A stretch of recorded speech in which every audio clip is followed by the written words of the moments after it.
arte tão especial que nós realizamos já há 5 anos.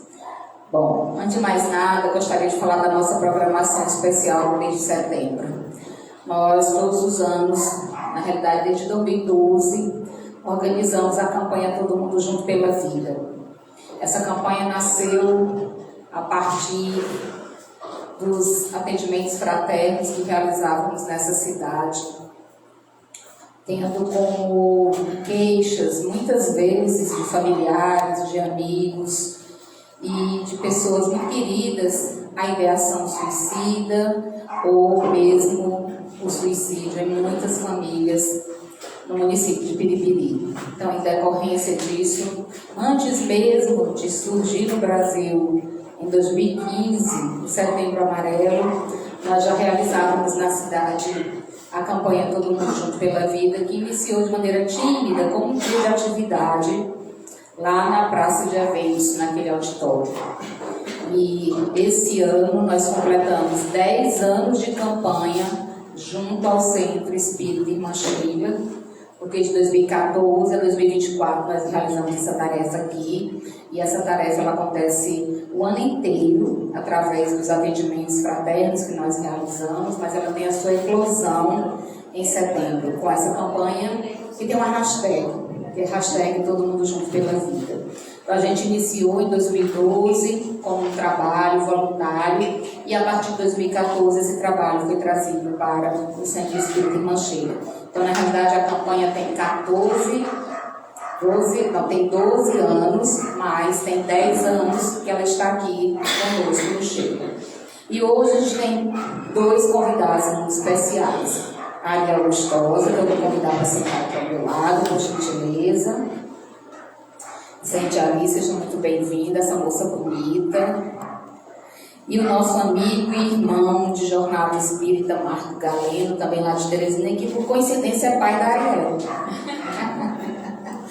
Né? Nada de coincidência, né, Marco Galeno? Programado, exatamente. Eles dois irão, daqui a pouco, falar com a gente sobre juventude e o sentido da vida. Mas antes disso, como eu estava dizendo, nós vamos realizar uma panfletagem. Se vocês já viram a nossa programação nos Instagrams, nós vamos realizar uma panfletagem na cidade, que é dia 14, que horas? Às 8 da manhã. Onde? Onde será a panfletagem?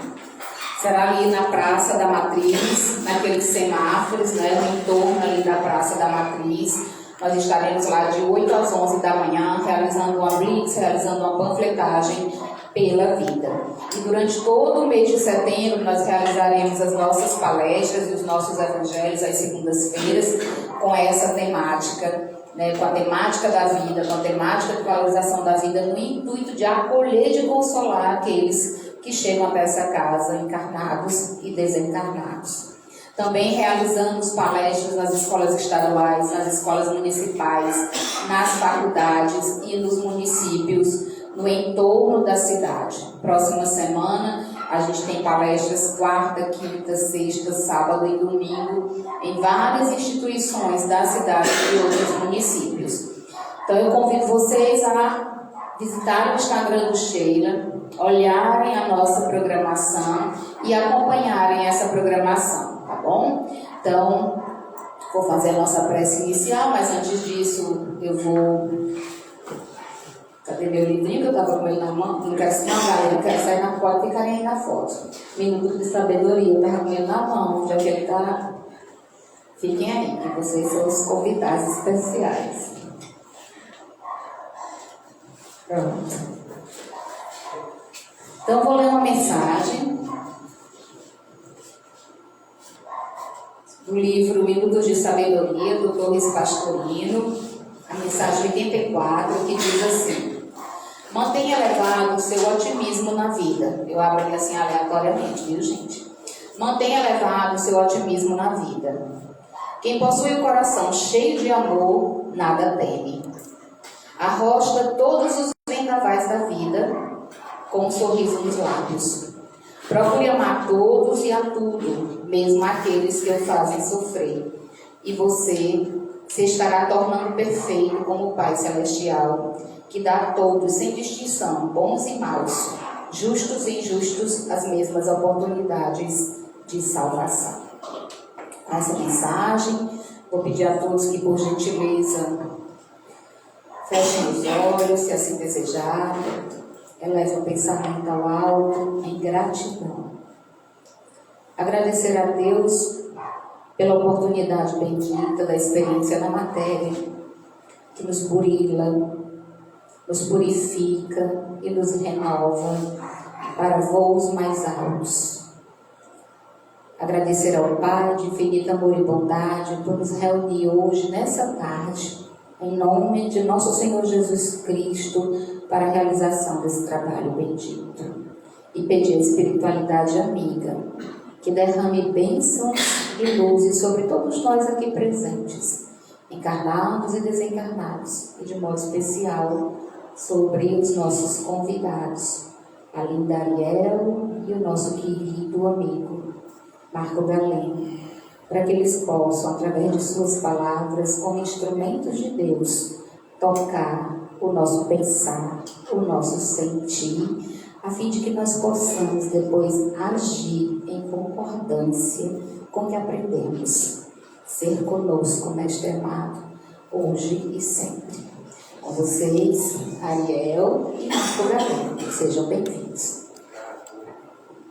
Olá, boa tarde. Que alegria estar aqui. Agora sim, eu fico de pé ou sentado? O que você faz? Tudo faz, fica à vontade, a casa é sua, você é que escolhe. Acho que quando o pessoal fica lá atrás, não vai ficar. Filho. Bem, né? A nossa dinâmica vai ser o seguinte: eu vou iniciar, porque o tema é a juventude e o sentido da vida. Então, eu sou a juventude e a Ariel é o sentido da vida. Como vocês podem ver na nossa expressão, né?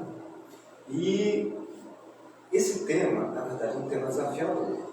Quando se fala de sentido da vida, essa não é uma questão, uma preocupação apenas da juventude.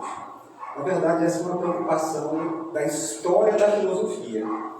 Se a gente for estudar a filosofia ao longo dos séculos, nas mais diversas culturas, muitos querem saber qual a razão disso aqui. Qual é o significado de nós estarmos aqui? Para que essa nossa vida? Por que nós existimos? Por que a gente tem que pagar a conta? Por que a gente tem que enfrentar a rotina de trabalho? Por que a gente está aqui nesse dia a dia cheio de, às vezes, dificuldades, angústias, conflitos, dores? Tanto é uma questão tão perseguida ao longo do tempo pela filosofia, que o filósofo argelino Albert Camus teve a ocasião de colocar que a principal questão da história da filosofia é o suicídio. Por que o suicídio? Porque Albert Camus dizia assim: se nós conseguirmos responder qual é o sentido da vida, se nós conseguirmos entender qual é a razão da nossa existência, aí nós encontraremos motivos para permanecer vivos. Nessa é a concepção dele. Então você observa que essa ideia de buscar um significado, essa ideia de buscar uma razão para a nossa existência, isso não é novo, não é atual, não é uma coisa só dos tempos modernos, não é uma coisa só da época da internet, das redes sociais, não, mas é uma questão humana. Nós estamos há séculos querendo saber disso. Então a vida às vezes parece isso, essa corrida constante que não nos leva a nada. A gente sempre fica projetando alguma coisa para adiante, parece que a gente nunca está no agora. Então a gente começa, de um modo geral, o que acontece? A gente vai, estuda, né, nos ensino fundamental, ensino médio. Para quê? O objetivo é entrar na faculdade. E aí a gente entra na faculdade com que objetivo? Então a gente está lá no ensino médio e fundamental não com o objetivo de lá, o sentido não é lá, o sentido é na frente. Então quando a gente chega na faculdade, o sentido também não é lá. O sentido não é lá para estar na faculdade. A gente passa aqueles 4 anos fazendo trabalho, fazendo seminário, entregando um monte de tarefa, mas o sentido não é lá, o sentido é lá na frente, é a profissão. E a gente passa a nossa vida profissional e o nosso sentido não é lá também, o nosso sentido é pagar a conta. E a gente paga a conta e ela nunca para de chegar. No mês que vem ela está chegando de novo. E assim a gente sempre fica nesse loop de buscando alguma coisa. E acorda de manhã, se arruma, vai trabalhar, vai estudar. E aí passa o dia todo cheio de atividades intensas às vezes. Às vezes a gente tem um dia muito corrido, muito ocupado, a gente deixa de falar com os amigos, deixa de falar com a família, por quê? Porque a gente está ocupado. Ah, não posso falar hoje não, porque estou ocupado, tem tanta coisa para fazer, porque a gente está nesse loop, nessa correria. Com que sentido? Às vezes a gente fica perdido, sem saber direito qual o sentido. E parece um pouco a nossa vida, a nossa rotina. Acorda, café da manhã, toma um banho, se arruma, trabalha, estuda, vai dormir, acorda de novo, se arruma, vai ao trabalho, paga a conta, vai dormir, outro dia, acorda, paga a conta, e sempre nesse ciclo. Parece um pouco um mito de Sísifo. Acho que vocês conhecem a história de Sísifo. Era um rei de Corinto. E diz que o rei Sísifo era um grande 171, um grande trapaceiro. Ele era um rei da cidade de Corinto, poderosa na época. Só que ele tinha uma mania de ser esperto. E ele conseguiu enrolar os deuses da Grécia Antiga. Ele conseguiu enrolar Thanatos, o deus da morte, que chegou lá para pegar Sísifo, era a hora dele morrer, e aí ele enganou Thanatos. Depois que Thanatos foi liberto, aí ele foi lá para o reino das trevas, onde fica o Ares, e ele conseguiu enganar o Ares. Então ele enganou 2 deuses para ficar mais tempo vivo. Como punição, os deuses colocaram uma tarefa terrível para ele. Ele era obrigado a empurrar uma grande pedra redonda, até o topo de uma montanha, todo dia. Ele ficava lá empurrando essa pedra até a montanha. E quando chegava no topo da montanha, a pedra rolava de novo para a base. E no dia seguinte ele tinha que fazer isso novamente. Pegar a pedra, subir a pedra, empurrando, enrolando, ela até chegar ao cume da montanha. Aí quando chegava no cume, ela voltava de novo para a base. E essa era a punição dele, fazer isso pela eternidade. Esse ciclo de acorda, toma café, vai para o trabalho, paga a conta, leva o menino para a escola, aí vai dormir, de manhã a mesma coisa, e a gente fica procurando qual o sentido disso.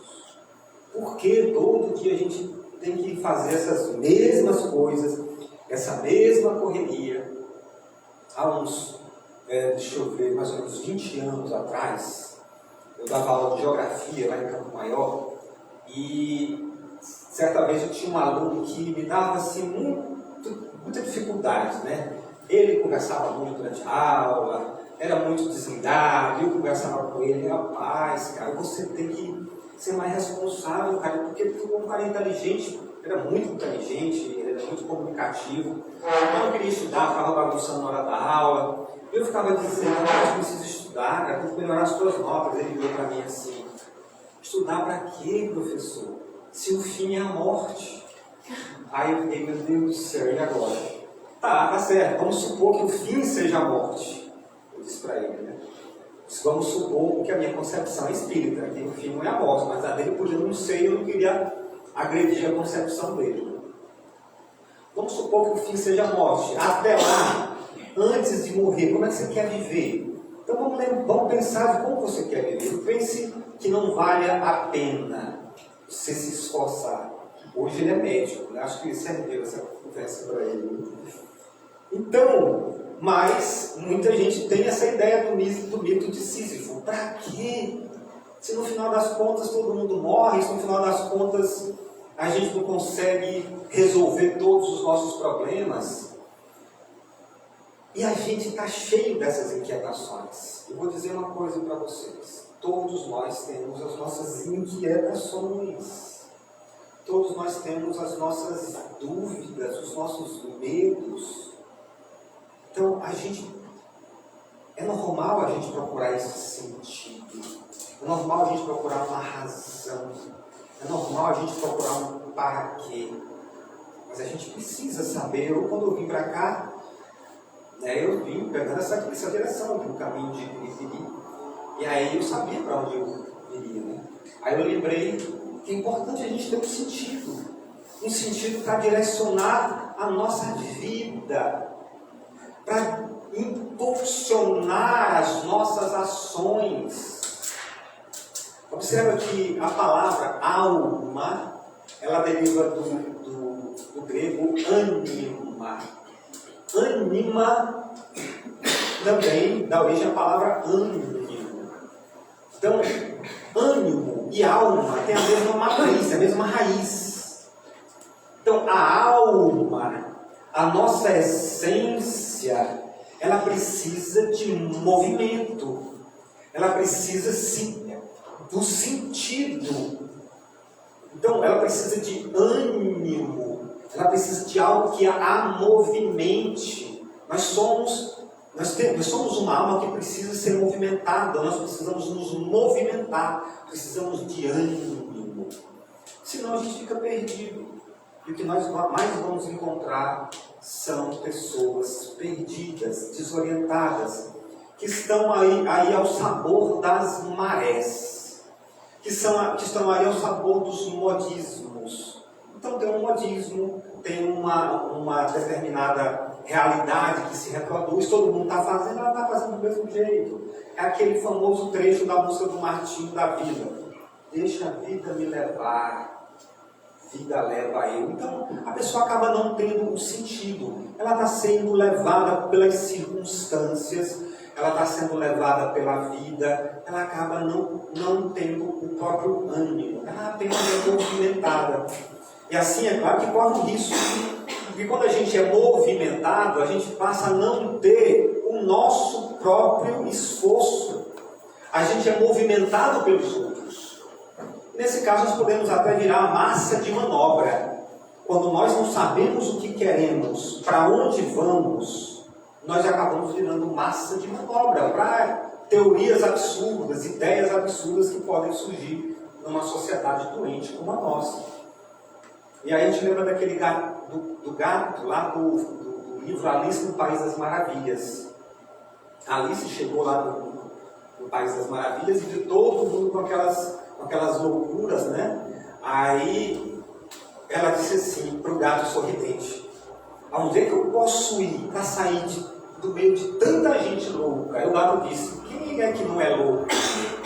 Quase todos nós somos loucos.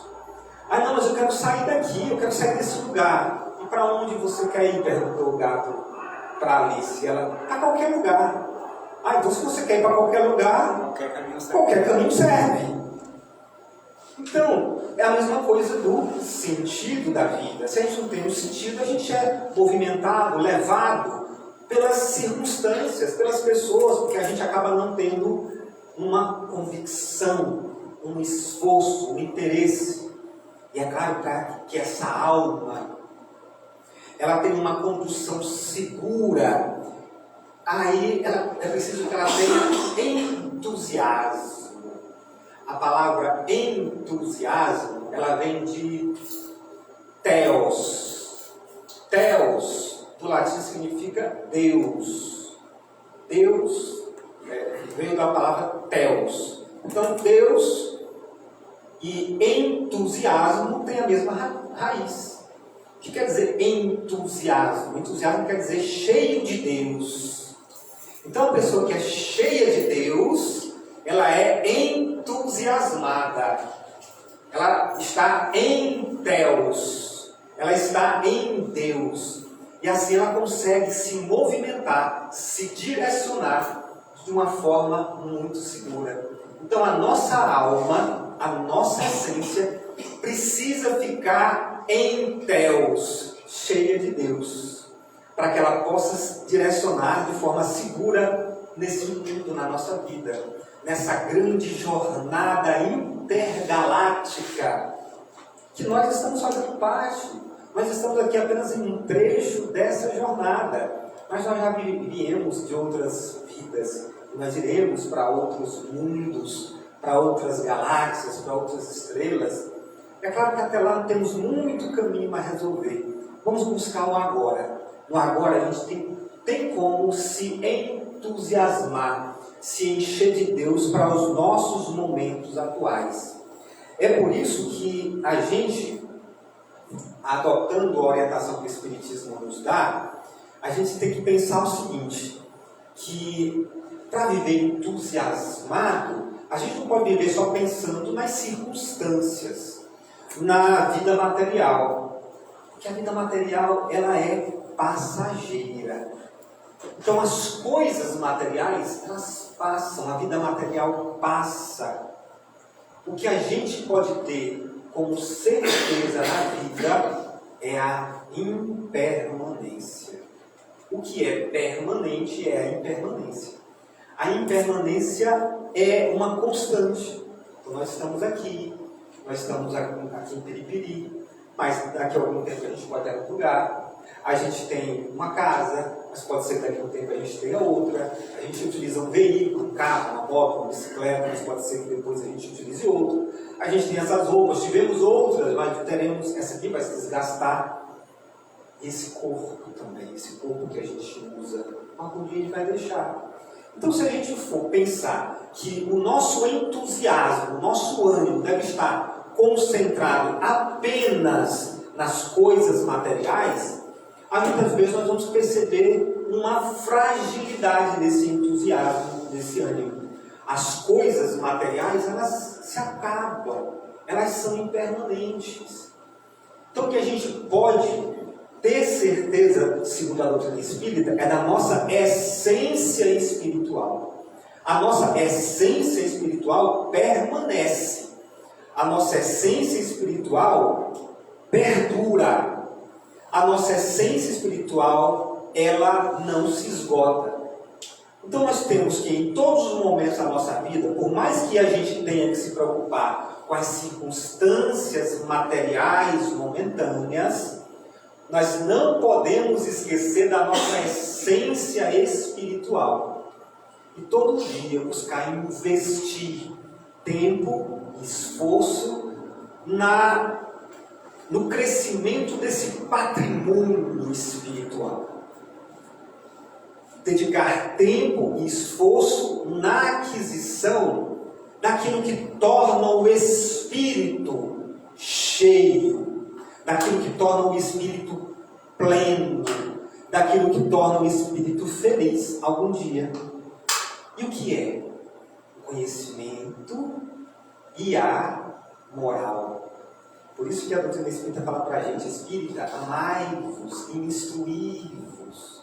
Se nós dedicarmos nosso tempo para alcançarmos conhecimento e virtudes, assim nós estamos trabalhando para que a nossa alma permaneça entusiasmada, cheia de Deus e se movimentando nessa grande jornada intergaláctica com segurança, com equilíbrio, com serenidade, sem se sentir tão inquieto, tão desorientado, tão conflituoso, tão cheio de medo. Em algum momento a gente sente essa situação de plenitude ainda vai ser alcançada. Por enquanto nós estamos ainda com as nossas dores, os nossos conflitos, os nossos medos, os nossos traumas. Então nós somos mais ou menos como aquelas figuras lá de Alice. Normal, não tem ninguém, como diz Caetano. De perto ninguém é normal. Por isso eu fiquei assim, meu Deus do céu, porque eu vou tratar desse tema, né? Sentido da vida, parece até que tem um sentido bem definido e tudo mais dentro de mim, né? Aí, na verdade, nós estamos buscando, é uma busca cotidiana, e o Espiritismo é esse norte, para que a gente possa se sentir seguro. E ele nos relembra o ensino de Jesus. Porque Jesus, lá no Sermão da Montanha, no capítulo 6 de Mateus, ele vai falando dessas nossas inquietações. Ele vai falando, olha, você vai muitas vezes querer o que vestir, você vai muitas vezes querer o que comer, se preocupar com as coisas do dia a dia, cotidianas, passageiras. E essas inquietações passam a ocupar grande parte das suas preocupações. E Jesus disse, são coisas importantes para se preocupar, mas não devem ocupar grande parte das suas preocupações. Ocupe grande parte do seu tempo, dos seus esforços, da sua energia, alcançando o reino de Deus. Por isso ficou lá registrado por Mateus, no capítulo 6, verso 33. Busque primeiramente, ou seja, dê prioridade ao reino de Deus e à sua justiça, e todo o resto vos será acrescentado. Essa frase, ela dá um consolo para a gente. Ela mostra assim, que se eu investir na minha alma, se eu investir na conquista de virtudes, de valores, de qualidades, de conhecimento, isso atrai naturalmente todas as outras necessidades. Aliás, a superação das outras necessidades.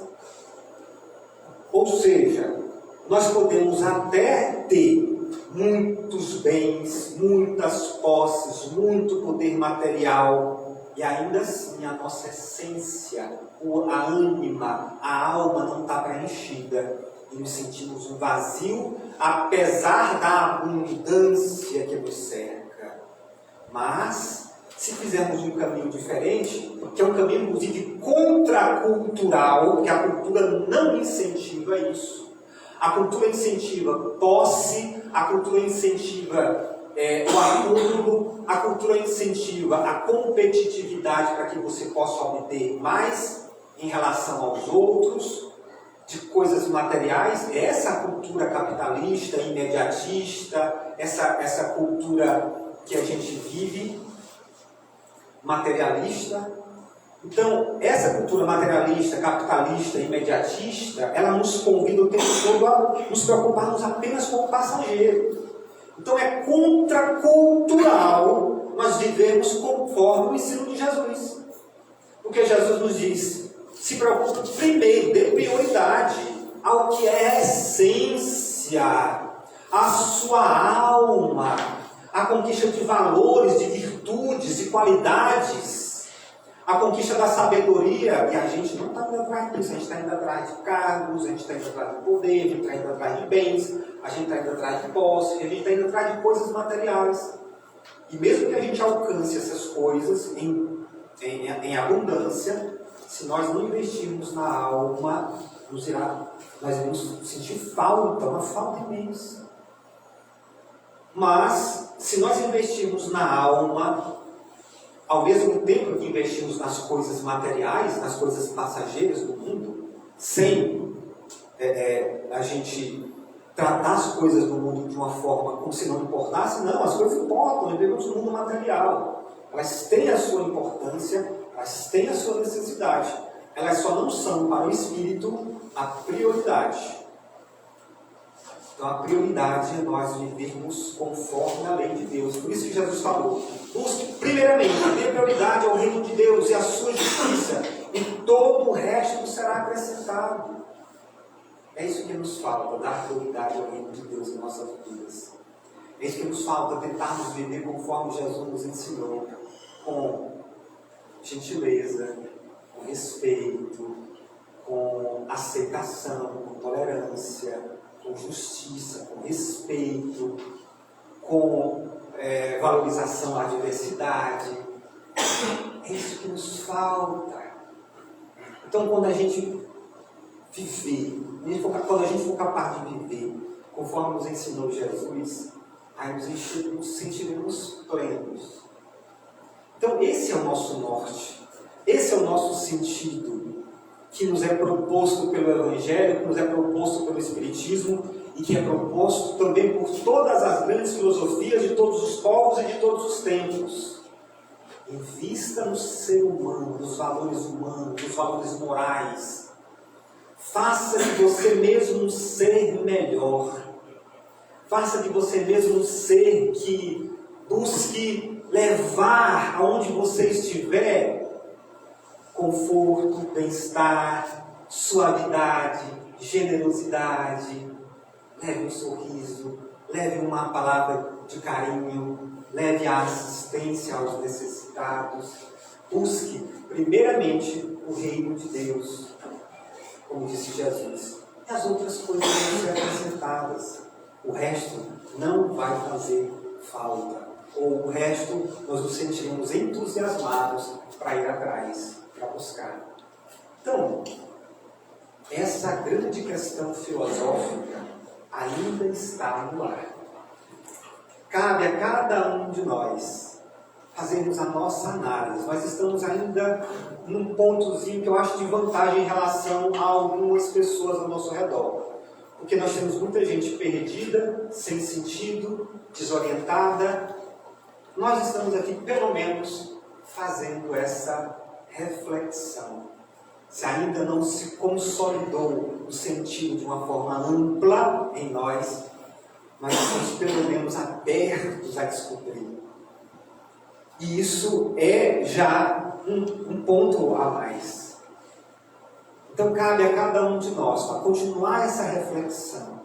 E talvez assim nós iremos perceber que por mais que estejamos ainda com as nossas dores, medos, conflitos, angústias, quando a gente vive conforme os ensinos de Jesus, aquilo nos alimenta, nos ergue, nos sustenta e nos direciona para que a gente consiga seguir a nossa jornada com o mínimo de paz em nossas vidas.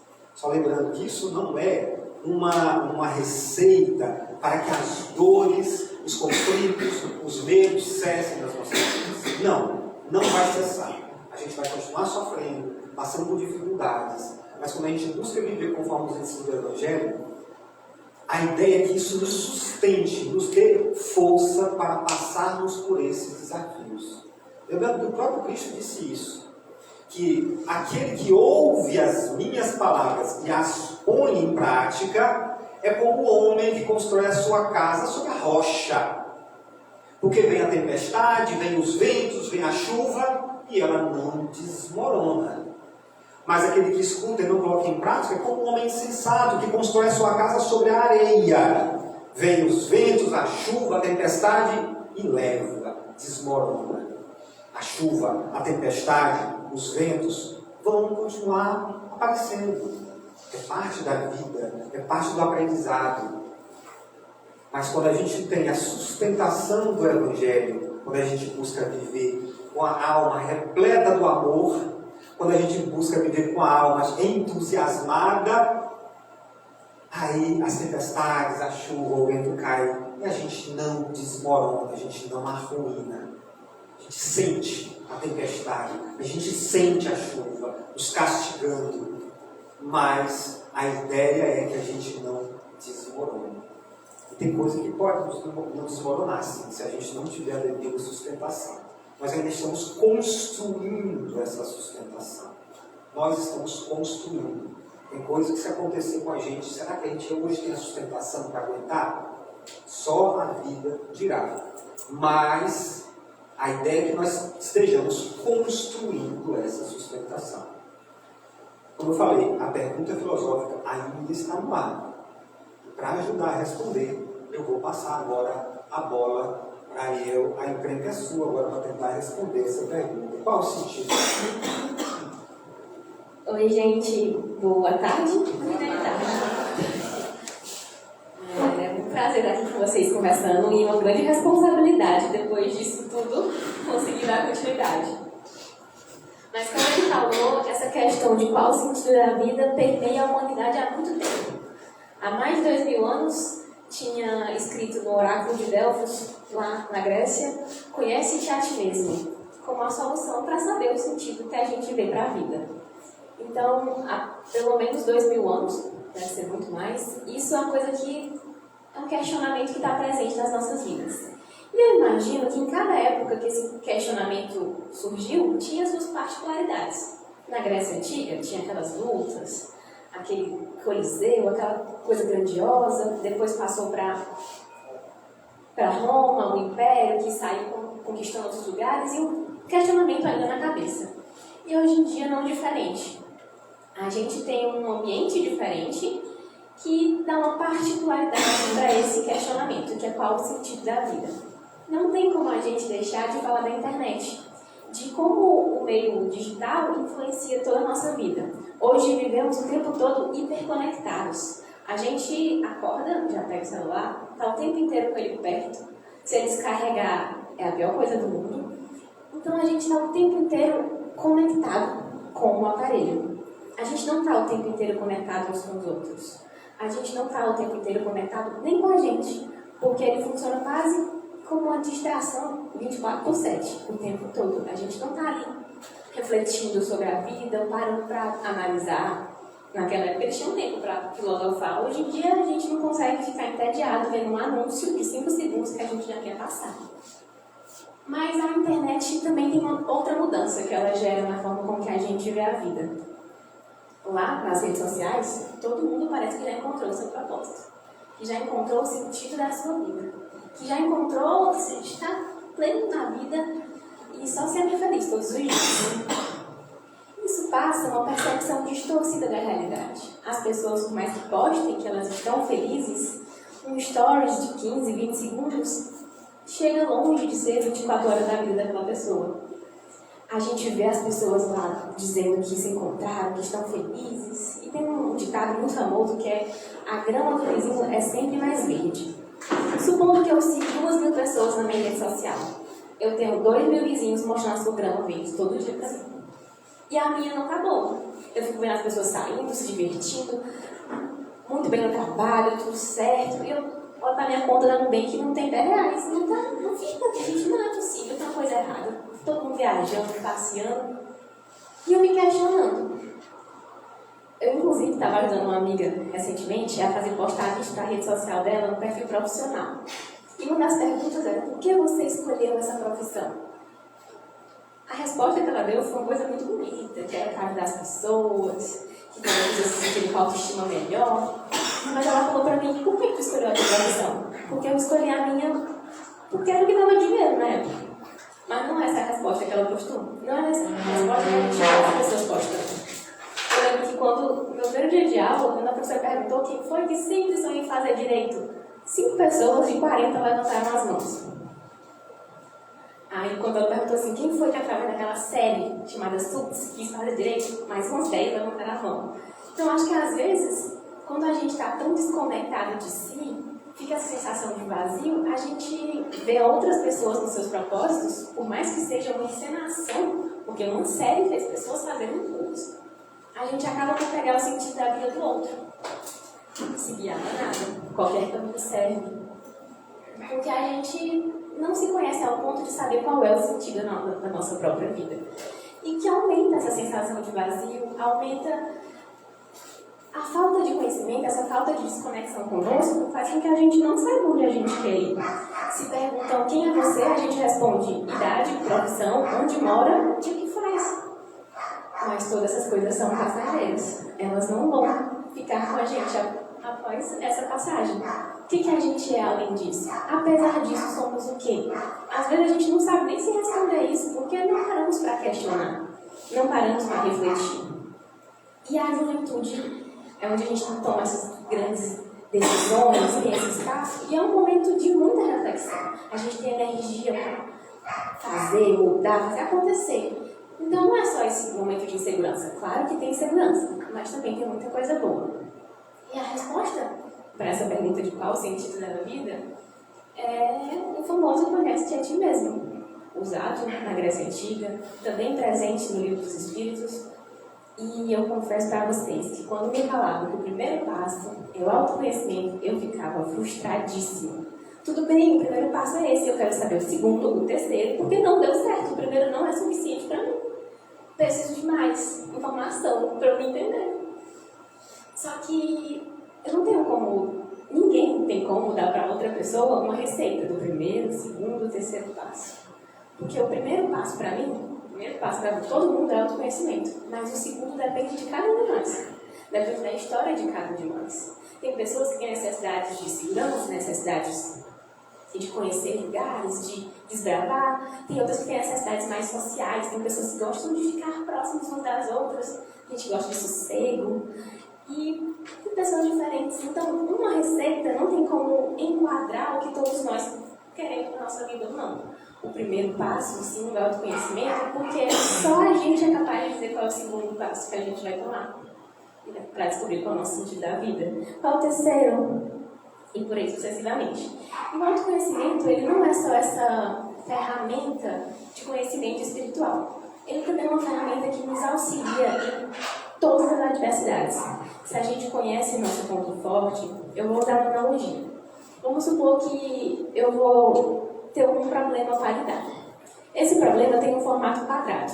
E o autoconhecimento faz eu criar uma arma na minha mão num formato de estrela. Não vai encaixar o quadrado com a estrela, porque eu estou pegando a referência de outra pessoa. Eu preciso fazer, o meu problema tem a minha forma. Onde eu quero chegar tem as minhas características. Só eu consigo fazer uma arma com aquele desenho que encaixe no problema. Uma outra pessoa não vai conseguir. Por isso que a resposta para isso é sempre o autoconhecimento. Só que é difícil se conhecer. A gente entra em contato com sombras nossas. Quando a gente bota a luz, também fica perceptível para a gente quais são as nossas sombras, o que a gente tem que melhorar, o que a gente já sofreu, por que eu sigo assim dessa forma hoje. Então eu passei por traumas, eu passei por dores e muitas vezes eu tenho que encarar esses traumas, essas dores. Isso é difícil. É mais fácil a gente pegar o sentido da vida do outro. Ou ficar seguindo a vida, só se distraindo na internet e na vida. Mas aí fica esse vazio. A gente pode até se distrair, mas na hora de dormir, quando a gente está sozinho à noite, esses pensamentos chegam à nossa mente. E outra solução seria tomar remédios para dormir, mas uma hora sempre vai chegar esse momento de se deparar de frente, de olhar no espelho e ver quem a gente é, o que a gente está se tornando, o que a gente está fazendo. Mas quando somos espíritas, temos uma nova perspectiva. Os ensinamentos da doutrina espírita nos ajudam a lidar com isso de uma maneira diferente. Eles fazem a gente ter essa visão espiritualizada da vida, entendendo que somos cidadãos do universo, que temos uma missão agora, já tivemos muitas missões e teremos muitas outras. Nos faz também chegar de frente com ideias de reencarnação, de lei do progresso. A lei do progresso é incrível porque ela nos ensina que as coisas têm o tempo delas. Estamos acostumados às coisas rápidas agora nas redes sociais. Tudo é na hora que a gente quer. Qualquer dúvida é só escrever no Google. A gente não gosta nem de anúncios. A gente quer as coisas rápido. Mas na vida não funciona dessa forma. Na vida, para eu chegar onde eu quero, leva um tempo. Eu preciso passar por situações, eu preciso errar, acertar e progredir aos poucos. Não é do nada, não é no meu tempo, não é na hora que eu quero. O que também deixa evidente que o outro também tem o tempo dele. Às vezes a gente quer que as pessoas tenham o ritmo que a gente tem. E também é difícil, porque a outra pessoa também não sabe o sentido da vida dela. Por mais que ela poste que ela esteja feliz, ela também tem dúvidas, ela também tem questionamentos. E ela também se depara com incertezas.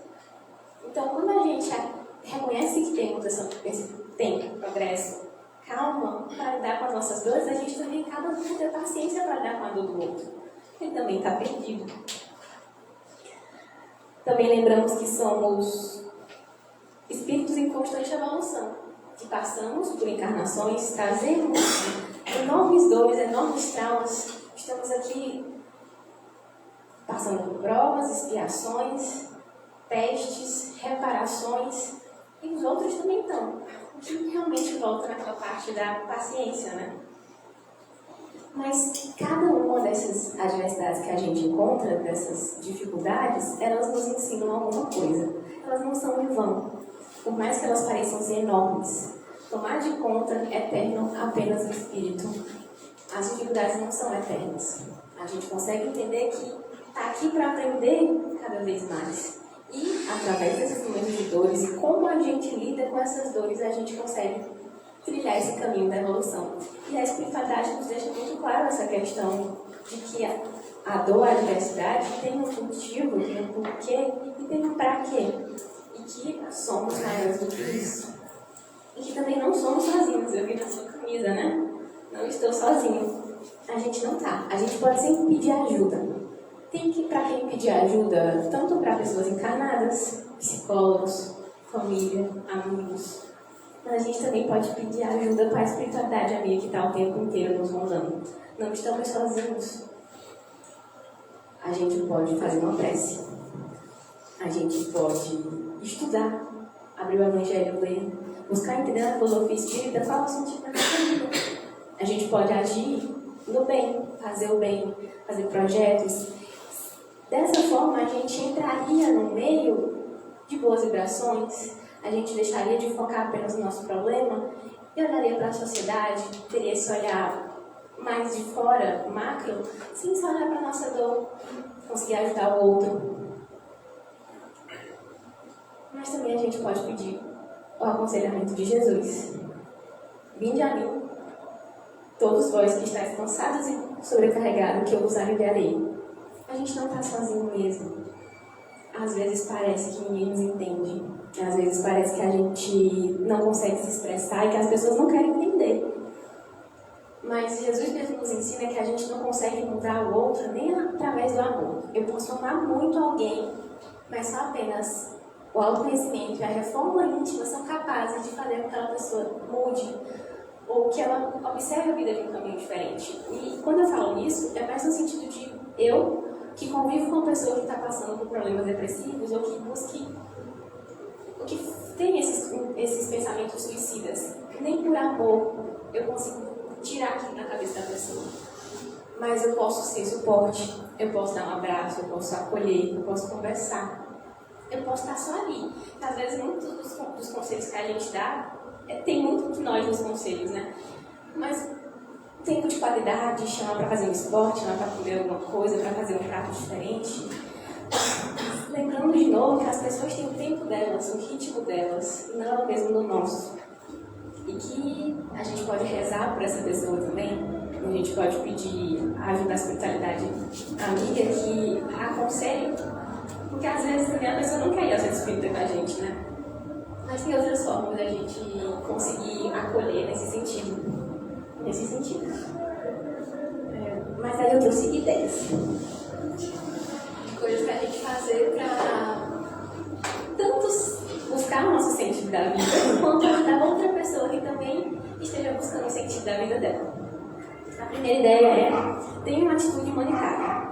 Toda casa espírita tem projetos sociais, mas também pode ser um grupo de amigos, um grupo da escola, um grupo de trabalho.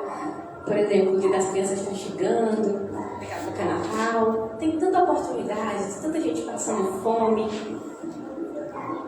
Então, a gente pode sim tomar esse lugar de fazer alguma coisa, de agir, doar o nosso tempo. A panfletagem, isso, tem tantas oportunidades de fazer o bem, porque acaba que a gente tira o holofote, a luz do holofote só da nossa dor, e faz algo pelo outro. Essa é uma coisa, né? A outra é absorva bons conteúdos. Às vezes a gente fica na internet tanto tempo vendo besteira, tanto tempo sem fazer algo de prático, de algo de útil. E tem coisa boa pra ver. Recentemente, eu fui reclamar.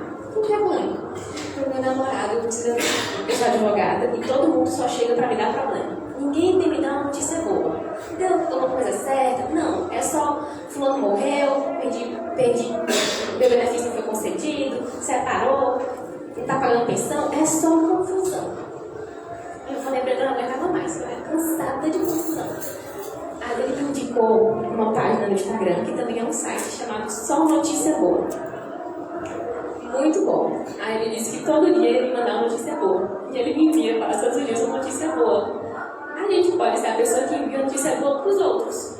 E não são notícias de cunho religioso, são coisas do centro, sociais, de notícias boas.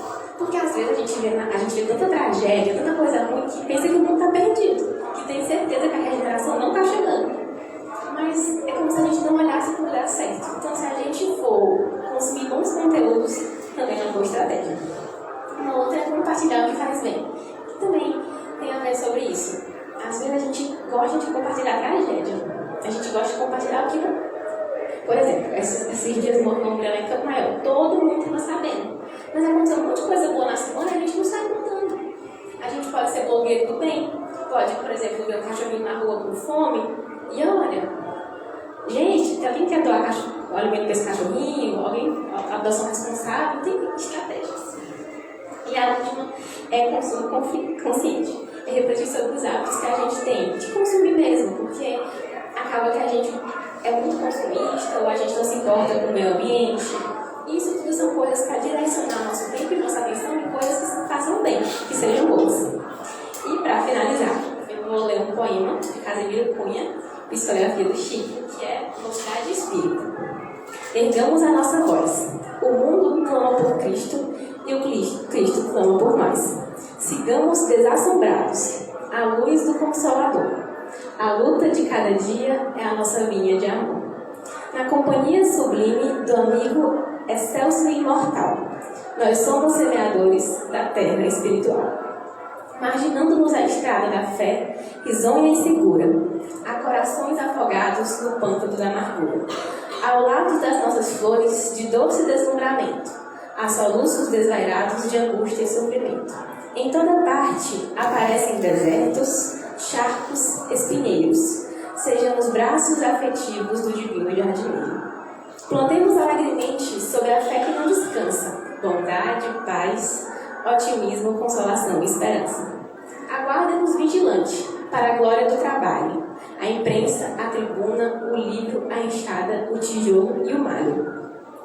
Não desenhamos do servir em todas as condições. Espiritismo aplicado é o sol para os corações. Estendamos sobre a terra a bênção que nos invade, multiplicando os domínios da santa fraternidade. Amor que salva e levanta é a ordem que nos governa.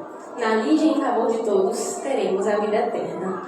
Mocidade espírita, ergamos a nossa voz. O mundo clama por Cristo e o Cristo clama por nós.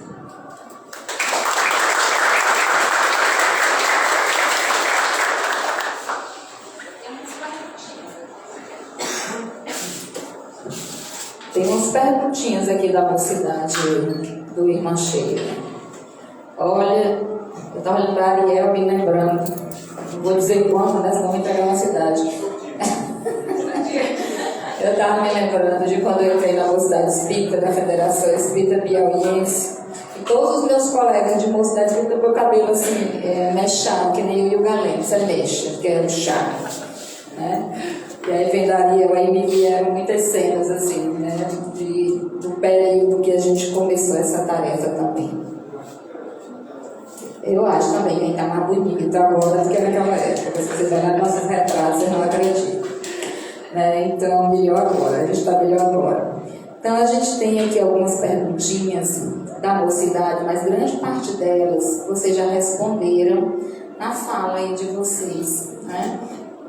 Porque, por exemplo, você ou a Ariel podem responder: como mudar a juventude que vive a mercê dos prazeres do mundo? E aí, junto com essa pergunta, tem uma outra aqui que eu acho que a gente consegue lidar com ela, juntar as duas, né? Como ajudar os jovens que se sentem entediados o tempo inteiro e porque acham que o sentido da vida é só prazer. Então, é interessante essa questão que a gente aprende com a doutrina espírita a não demonizar o prazer. O prazer faz parte da vida. Inclusive, na parte que fala do lei de destruição, fala sobre o prazer. Só que o prazer, ele tem um limite, que é o limite do necessário. Observa que tudo que é necessário é prazeroso. Quando você está aqui, saindo desse sol quente, né? E aí você, cansado, desidratado, você pega um copo de água gelada, Você toma essa garrafa, você faz assim, né? Depois, né? Chega e tala, achando bom. Então é prazeroso. Quando você está com fome, quando você passa por um prato de comida, né? É bom, é gostoso, se deliciar. A reprodução, ela precisa do sexo. E o sexo é prazeroso. Então tudo que é necessário é prazeroso. Só que a gente tem que saber até onde é o limite do necessário. Porque ele só só é prazeroso enquanto é necessário. Depois disso ele passa a ser tóxico. É como uma pessoa que comer é bom, né? Mas aí se eu comer demais, aí eu vou começar a aumentar minhas taxas de colesterol, de glicose, vou ter problema de saúde. Então, eu tenho sim que valorizar o prazer. Como Jesus disse, amai-vos uns aos outros, amar o outro como a si mesmo, então a gente tem que se amar. E se amar faz parte do se amar tem momento de prazer, momento de contentamento. Então, não é demonizando o prazer. Agora a gente tem que entender que se educar, esse é o esforço. Por isso que lá no Evangelho, lá no Livro dos Espíritos também coloca que ao lado do prazer tem a tentação. O que é a tentação? É a gente saber se educar no sentido de não extrapolar as nossas necessidades. Então, oferecer para o corpo, oferecer para a gente apenas o que a gente está sendo necessário. Depois, pronto, a gente vai em outro horário, vamos sentir necessidade novamente. Então, a gente tem que se educar. E para isso, aquilo que a Ariel falou, conhece-te. Porque o meu limite é um, o seu limite é outro. Então, o meu limite do necessário é só esse. Pega marido com suco de caju que eu estou vendo agora ali. Eu até falei que lá em Campo Maior chama de engorda marido. Aí a colega chamou, disse que lá no Ceará é bolo mole. Porque no bolo tem vários nomes. Aqui é pega marido. Aqui é pega marido, lá em Campo Maior já pegava engordando. Não é engorda marido, não. Então o limite não é necessário esse. Já tem gente não, tem gente que precisa de dois, porque senão não se sustenta. Não aguenta, eu vou morrer de fome, se for só um pedaço de bolo. Então, o limite necessário depende do conhecimento de si mesmo. Então, em primeiro lugar, não demonizar o prazer, e aí cada um saber o limite necessário, entender que, para mim mesmo, isso aqui não está me fazendo bem, está excessivo, eu preciso voltar para outras coisas, como falou a Ariel, que é algumas dicas, né? Mas aí, sobre a juventude, olha, se alguém souber, me conta assim, sei o que fazer, porque eu tenho lá em casa 14 anos que estão precisando. Mas, pensando exatamente nele, eu tenho um irmão de 14 anos e acho que o que ajuda é o exemplo. Eu acho que o Jason é um exemplo ruim, porque ele fala que minha próxima é muito chata, que não quer nada contigo. Eu posso ser um exemplo ruim. Mas, ao mesmo tempo, a gente pode ser parceiro, no sentido de conversar sem julgar, ou sem condenar. Pode ser uma ideia ruim, mas a gente olha, se realmente você acha que essa é a melhor abordagem, vamos fazer outra coisa. Incentivar a estar perto na hora de fazer o esporte, na hora de tirar energia só da tela, que não acrescenta em nada, para uma coisa útil, para gastar energia, para exercitar, cuidar do corpo, ou fazer alguma atividade intelectual que bote para fora o que a gente sente, através de uma poesia, de uma pintura, de alguma coisa. Mas sem só voltar para aí. A gente tem que estar perto dos nossos jovens. Aqui tem outras que eu vou juntar, que é para a gente refletir sobre elas. Uma delas diz o seguinte: como lidar com a angústia existencial, que é um dos grandes processos da adolescência, especialmente em decorrência das aflições de identidade. E em decorrência dessa angústia, ou muitas vezes desses conflitos de identidade, se estabelece um vazio existencial que chega aos corações jovens. Como lidar com esses sentimentos? Ainda há pouco eu estava conversando com a Ariel sobre uma reportagem que lá da BBC que mostra que lá na Coreia, a Coreia do Sul é um dos países mais avançados do planeta. Pois é, acho que todo mundo aqui já ouviu K-pop ou doramas, né? E a gente muitas vezes se insere naquela cultura coreana e vê como a tecnologia está presente, né? Como a organização é grande. Agora, mesmo com tanta tecnologia, com tanta organização, é um dos países com o maior índice de suicídio do mundo. E lá existe uma coisa interessante: tem pessoas que não se suicidam, mas que fogem da vida. Tem até um nomezinho para ele, só que é um nomezinho japonês, que serve para os coreanos também, que eu esqueci.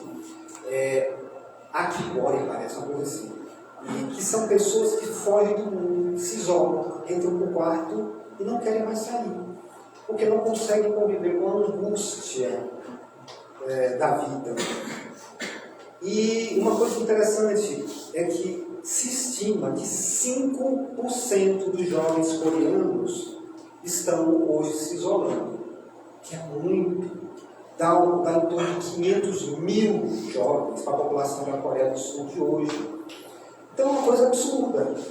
E o que cria também um problema social muito forte, porque eles acabam ficando dependentes. A primeira geração desses Akigori, lá do Japão, hoje são adultos de 50, 60 anos e que são criados continuam sendo mantidos pelos pais, pela aposentadoria dos pais.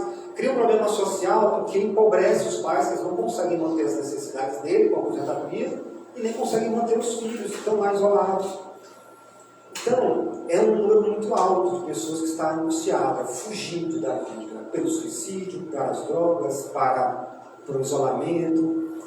E o que a gente pode perceber é que tem muita gente passando por isso. Primeiro ponto interessante que tem que observar é que a gente não está isolado. Tem muita gente sentindo angústia, conflito, medos, inquietações. E como a gente pode resolver isso? Uma das coisas mais importantes é a gente conversar. A gente conseguir alguém para conversar, seja alguém da família, seja um amigo, colocar para fora, né? Expor aquilo que a gente sente. Um profissional, um psicólogo, um psiquiatra, alguém para que a gente possa, com quem a gente possa compartilhar aquele momento de dor. E vamos entender que a angústia, ela faz parte das nossas vidas. Então, às vezes a gente olha uma pessoa que parece que está feliz, cheia de vida, mas ela já passou pela sua dor, ela já passou pelas suas crises. Então, vamos entender que todo mundo tem o seu momento de dor, de angústia, de aflição, de necessidade, de dificuldade, e que é importante também, por parte das outras pessoas, se colocar abertos.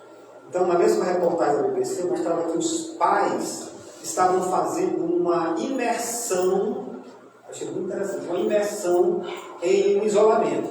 Os pais iam para uma instituição, estavam lá trancados 3 dias, para entender essa vida de isolamento dos filhos. Então, há essa cultura lá na Coreia. Você imagina, então, que essa luta não é só nossa, não, tem em todo lugar.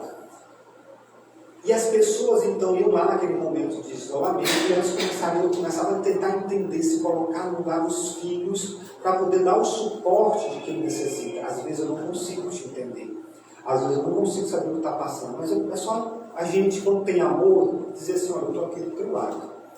Isso funciona muito quando a gente encontra alguém para a gente desabafar de forma, sem, como falou a Ariel da pouco, sem julgamentos. Quando a gente encontra alguém que não nos julga, isso alivia bastante. Quando a gente também não julga os outros, isso alivia bastante as angústias mútuas, as nossas angústias.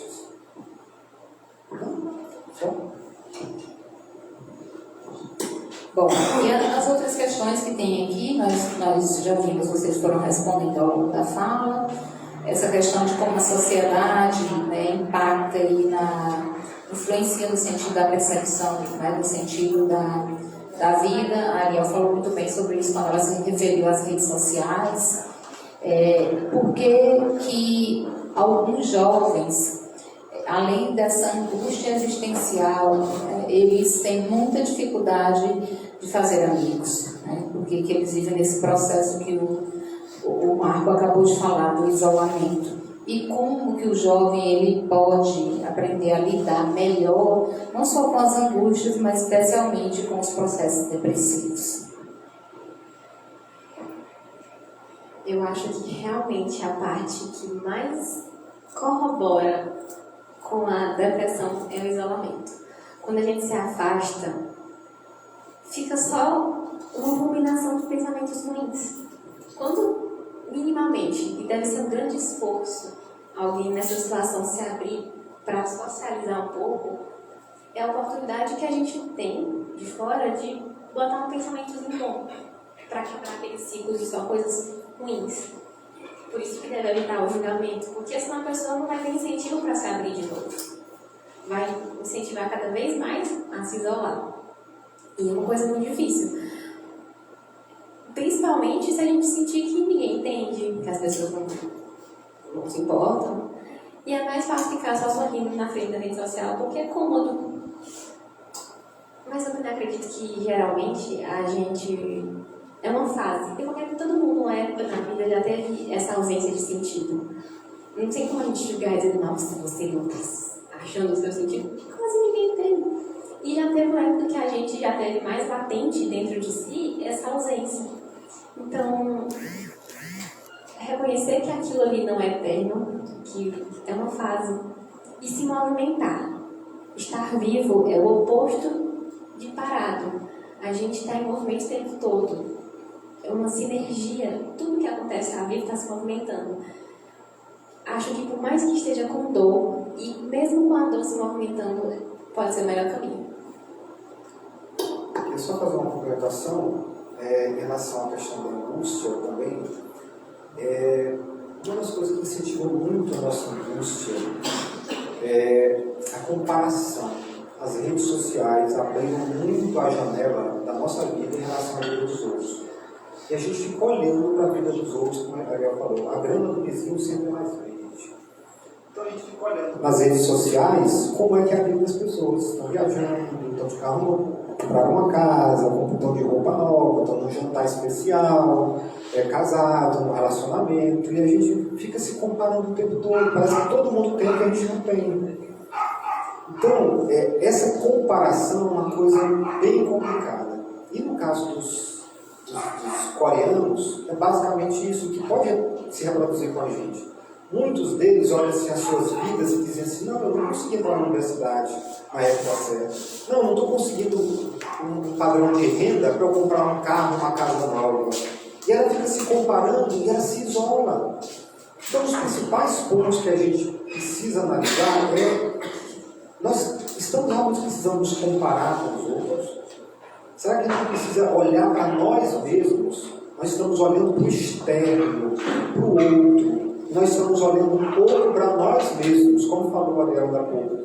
O caminho para a gente conseguir um pouco de sentido na nossa vida é o conhece-te a ti mesmo. Como é que eu vou me conhecer se eu estou olhando para o outro? Se eu estou apenas me comparando com o outro? Então eu tenho que entender das minhas necessidades, das minhas dores, das minhas dificuldades e investir naquilo que diz respeito a mim mesmo. Você observa que a questão das redes sociais nos lembra hoje o quanto nós temos um vício que muitas vezes a gente esconde, que é a inveja. Quase todo mundo, quando pergunta assim, você acha que as pessoas são invejosas? Aí todo mundo diz assim, vixe, são invejosas demais, tem muita gente invejosa do mundo. Aí quando você pergunta para a pessoa, você tem inveja? Não, não inveja. Quase ninguém é invejoso, mas todo mundo. E aí, por que isso é uma percepção enganosa? Porque a gente percebe que pelas redes sociais isso mostrou que a gente é invejoso. A gente fica comparando com o outro e querendo a vida do outro. Achando que a vida do outro é que está boa. Isso é um elemento da inveja. A rede social aumentou bastante isso. Eu não estou nem viajando, eu não estou de carro novo, eu não estou namorando, eu não estou casado, eu não estou comprando. E assim a gente fica se comparando. Isso é inveja. Eu percebi isso em mim, eu sou invejoso. Porque é engraçado que o Leandro Carnal diz que a inveja é um vício, ele é um vício envergonhado.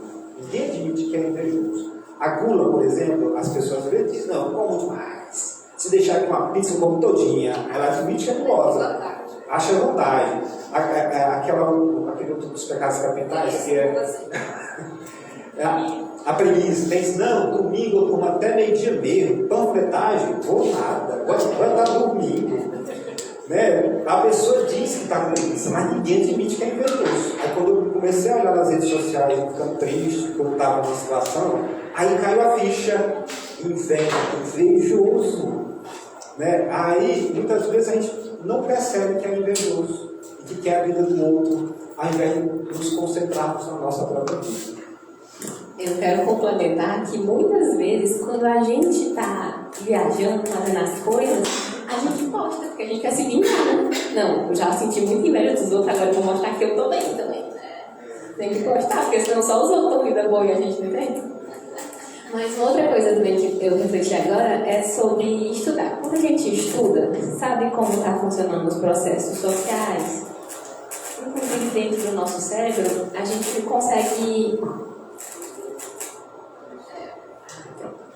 consegue tentar lidar com a situação de uma maneira melhor, tendo consciência, sabendo o chão que está pisando.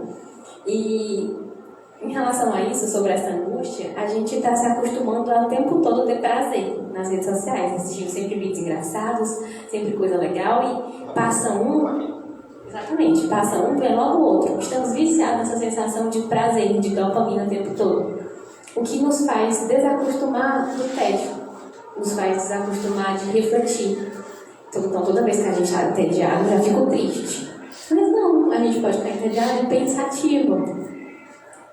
O que deixaria, lidando bem com o que é angústia.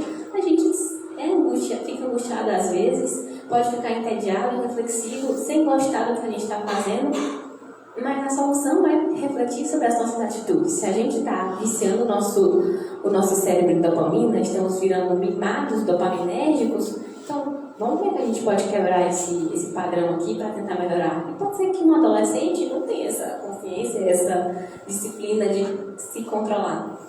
Mas a gente pode incentivar, pode dar limite e também explicar, né? Olha, funciona assim, o que é a dopamina, o que é o vício. E assim podemos ajudar eles a adotar um vício, aspas, construtivo, ao invés de uma coisa que só perde tempo, deprecia e aumenta a angústia. Muito bem, a gente vai encerrar esse nosso momento muito feliz, né? Muito grato com a presença dos dois, muito feliz mesmo pelo Ariel e o Marco Galeno estarem aqui nessa dobradinha. E a gente queria lembrar o seguinte: há uma teoria, uma terapia, uma abordagem terapêutica da terceira onda de TCC, que chama Terapia Focada na Compaixão. Eu vou pedir permissão para falar sobre ela, porque ela foi inaugurada. A aula inaugural, quem deu a aula inaugural dessa teoria foi Jesus, né? A Terapia Focada na Compaixão nos ensina que nós devemos desenvolver autocompaixão. E isso significa um exercício cotidiano e diário de olhar para quem nós somos, olhar para tudo que nós já construímos com caráter, e o caráter se constitui dos nossos acertos e dos nossos erros, e acolher isso. É necessário acolher as nossas dores, as nossas angústias, os momentos de dificuldade, acolher, meditar, refletir para poder agir melhor, para poder agir no bem. Então, se nós podemos olhar para os outros e acolher, quantas vezes um amigo chega para o Galeno e diz que está com problema, com dificuldade, desabafo, e o Galeno aconselha, o Galeno acolhe, o Galeno, não, cara, isso vai passar, vai ficar tudo bem, olha, pensa nisso, pensa naquilo, acolhendo, tratando o amigo com compaixão. A gente precisa lembrar que é amar a si para amar o outro e então amar a Deus. Então vamos começar a nos acolher com compaixão, ter autocompaixão pelos nossos processos. Se acolhe, está tudo bem passar um momento difícil, está tudo bem viver uma angústia, está tudo bem não acertar da primeira vez, está tudo bem carregar uma revolta, desde que ela não amargure sua vida e ela se torne o foco da sua existência. Se acolhe como você acolheria o seu melhor amigo. O nome disso é autocompaixão. E não precisa ir para a terapia para aprender, porque Jesus já ensinou há mais de 2000 anos. bom? Obrigada, Galena. Obrigada, Ariel. A gente vai fazer a nossa prece final para irmos ali para o trabalho do passe, tá bom? Então vamos aproveitar esse clima aqui de paz e de harmonia. A gente não vai fazer aquela vibração, aquela irradiação no final, que nós fizemos às 3h30 da tarde. Foi linda, muita gente chorou, anunciamos que ia ser uma vibração especial por causa da campanha, né? E aí a gente vai só fazer a prece para ir para o passe. Vamos agradecer então, manter esse clima de paz, agradecer pelos corações amigos do Galeno e da Ariel que vieram à terrinha dos 4 Is, a Piripiri, meu lar, meu pai não me escute, minha casa, e rogar a Jesus que recolha dos nossos corações todas as energias benéficas e amorosas que vibramos aqui essa tarde inteira. E que Ele possa sair espalhando por essa cidade como se fossem pétalas de rosas se derramando em todos os lares, em todos os lugares onde a dor, a angústia, a aflição e o tormento ainda se fazem presentes. Que essas energias amorosas possam nos fortalecer, dando-nos a coragem da fé para perseverarmos, para continuarmos, para atravessarmos os dias menos felizes com lições preciosas, valiosas para a conquista da plenitude do ser imortal que somos todos nós. Pois afinal de contas, mesmo diante de todas as dificuldades, sabemos que o que nos aguarda mais além é o oceano do amor infinito de Deus. Que Ele nos abençoe, nos ilumine, nos guarde, nos proteja, hoje e sempre. Que assim seja, graças a Deus. Prontinho, crianças, iremos para o trabalho de vocês.